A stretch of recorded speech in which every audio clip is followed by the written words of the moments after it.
Hi and welcome to Friday Footy Fix. I'm Chris Mitchell and with me today is Jake Burke, and we've got a mountain of topics to get through today, Burkey. We'll start with Daniel Bradshaw. Been a massive week for him. Obviously not going to play this year, but where can you see him lining up next year? Yeah, well obviously he's got the two brothers out in the district leagues here up on the border, Darren at Howlong and Matt at Dennerang Mount Beauty. You'd think those two would be the front runners at this stage, wouldn't you, Chris? Yeah, they're definitely the favourites at this stage. Unfortunately he's not going to play this year with his knee not holding up. Superstar. But the former Sydney Swan, he's definitely going to play next year. I think he's pretty keen to. Yeah. You obviously couldn't rule out a third party, Jake, as you said before. No, I suppose another club could come from the wilderness and pluck all three of them. But you'd think that if Daniel's going to play, it's going to be with one at least, or one if not both of those brothers. So keep your eyes peeled for that one.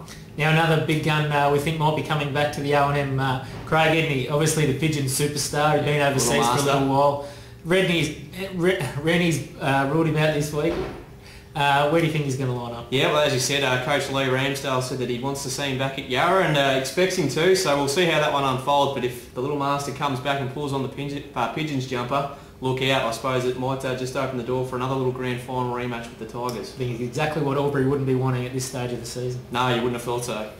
Next one, Benny Hollands has been a big week for the boy. Yeah. He's been slapped with a one-match ban and been fined for umpire abuse during the week. You were at that game, Berkey. How did you see it? Yep, obviously, yeah, as you said, Benny has been slapped with the fine. I suppose learning the hard way, I suppose you can't make comment about umpires.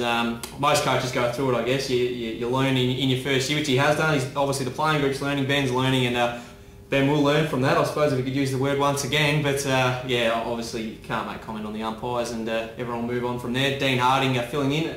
Obviously, Ben's copped the one-match ban where he can't be involved with coaching in any capacity. So be interesting to see how the Bulldogs respond to their midfield coach this weekend. They had a number of candidates that put their hand up for the job. Bensi was a name mentioned. Josh Walker, who's done a great job as captain of that young side. So yep.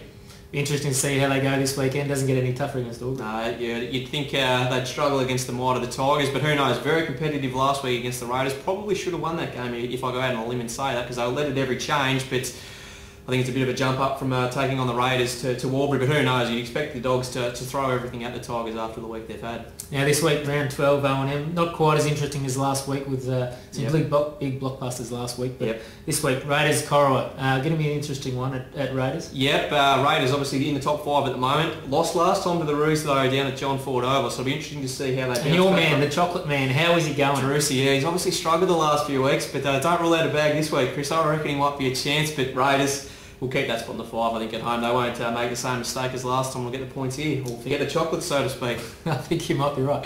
Yarrawong was hosting Wangaratta. Wangaratta very unlucky against North Albury last week, going down by a point.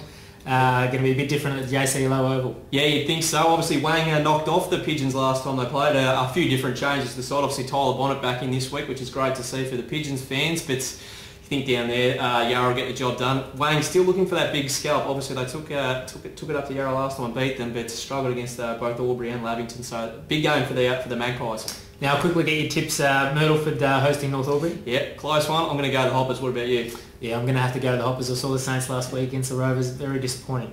Rovers hosting Lavington. Yeah, you'd think Lavy would bounce back with the win there. Yeah, I think it's hard to go past the Panthers at this stage of the season. Rovers played well last week though, Chris.